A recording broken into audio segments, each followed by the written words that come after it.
Bom dia! Estamos de volta com as nossas reflexões matinais, a Corsa da Manhã.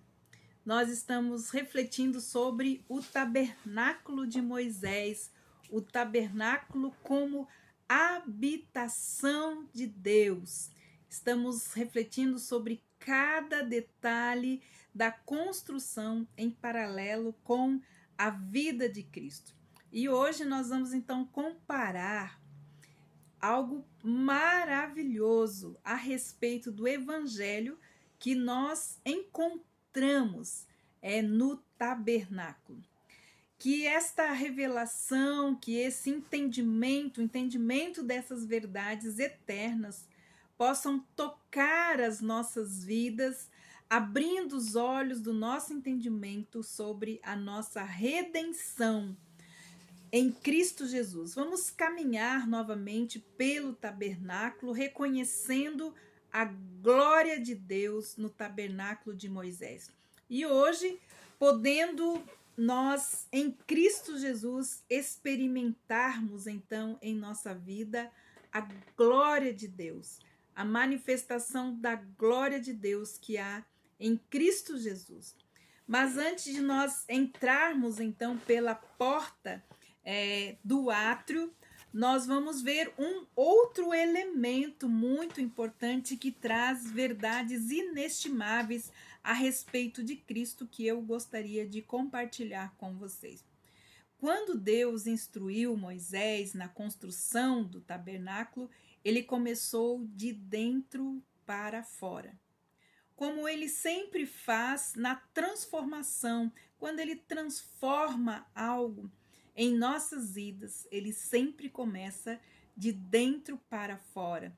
Ele conserta o nosso coração primeiro até chegar então ao nosso exterior. Porém, para entender esta obra preciosa e começarmos a olhar então o tabernáculo de fora para dentro, tudo o que se vê do lado de fora é o que é Cristo e o seu ministério.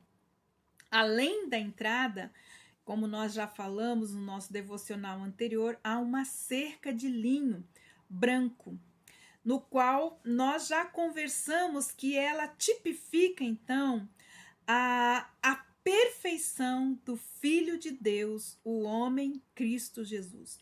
Como nos diz Hebreus capítulo 8, versículo 5, o trabalho dele está ligado a um simples modelo terreno do verdadeiro tabernáculo do céu. Porque quando Moisés estava se preparando para construir o tabernáculo, Deus advertiu de seguir exatamente o modelo do tabernáculo celestial que lhe tinha sido mostrado no Monte Sinai. Este próximo item, então, que nós vamos estar vendo hoje, ele é maravilhoso, porque ele é a sombra do mistério, de um mistério que já foi revelado em Cristo Jesus. Nós precisamos entender, então, que nós já falamos sobre a madeira de acácia. Vocês se lembram que a acácia ela simbolizava o corpo incorruptível. A madeira simbolizava já a carne.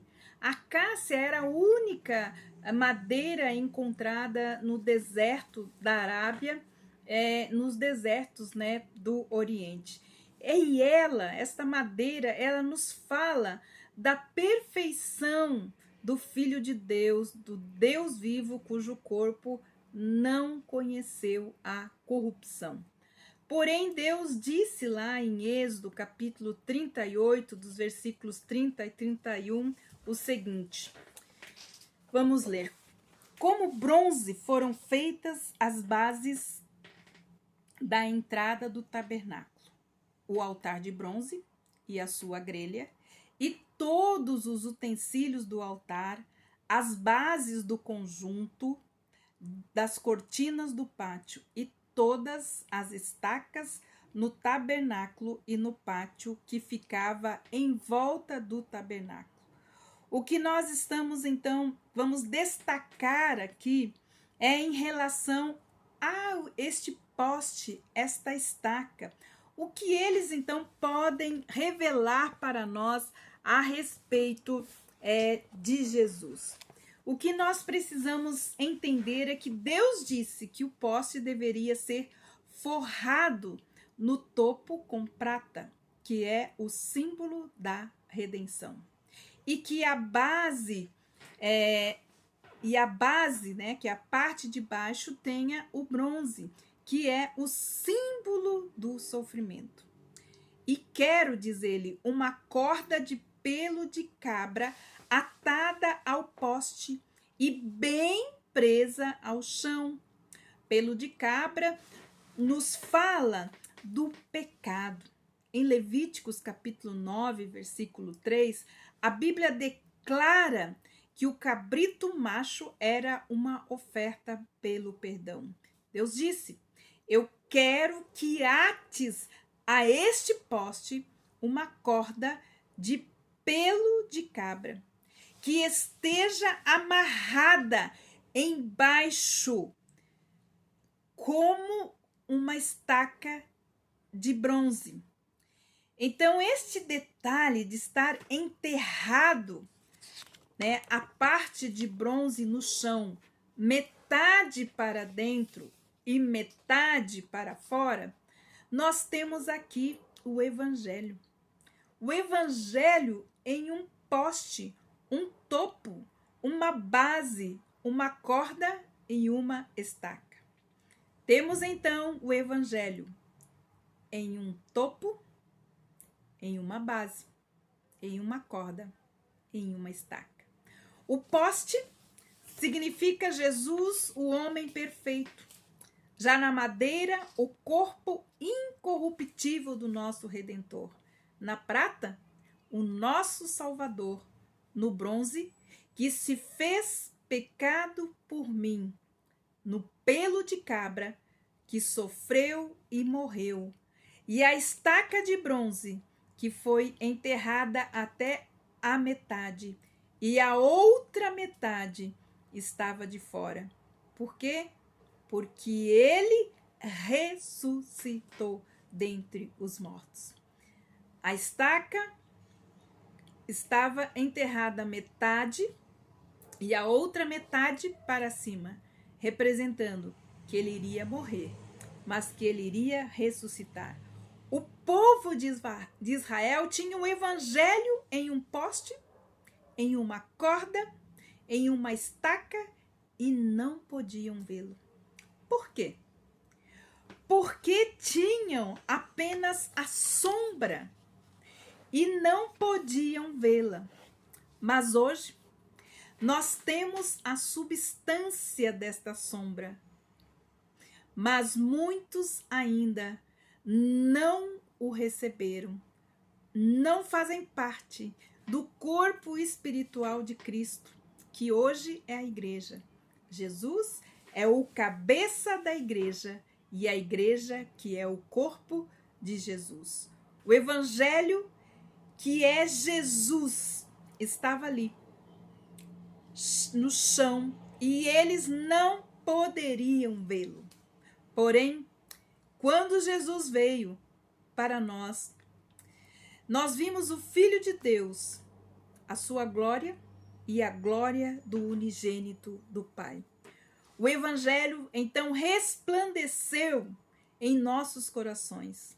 Mas a palavra de Deus nos diz, em 2 Coríntios capítulo 4, versículo 4, mas se ainda o nosso Evangelho está encoberto, para os que se perdem está encoberto, os quais o Deus desse século cegou o entendimento dos incrédulos, para que não lhes resplandeça a luz do Evangelho da glória de Cristo, que é a imagem de Deus. E você? A luz do Evangelho já resplandeceu em seu coração? Ou ainda você está vivendo nas sombras, nas trevas, ou vivendo na substância. Deus disse que das trevas resplandeceria a luz. Jesus é a luz do mundo. Abre os seus olhos e abra também o seu coração para esta revelação eterna do Evangelho de Jesus Cristo. Deixe que a luz de Jesus resplandeça em seu coração e ilumine o seu entendimento no conhecimento da glória de Deus na face de Jesus Cristo, que aqui nós conhecemos através exatamente de um poste, de um topo, de uma base, de uma corda e de uma estaca. Que Deus abençoe você e que resplandeça a luz de Jesus sobre a sua vida e sobre este coração, através da revelação desse entendimento, através desse estudo do tabernáculo. Que Deus abençoe você e até amanhã com as nossas reflexões matinais.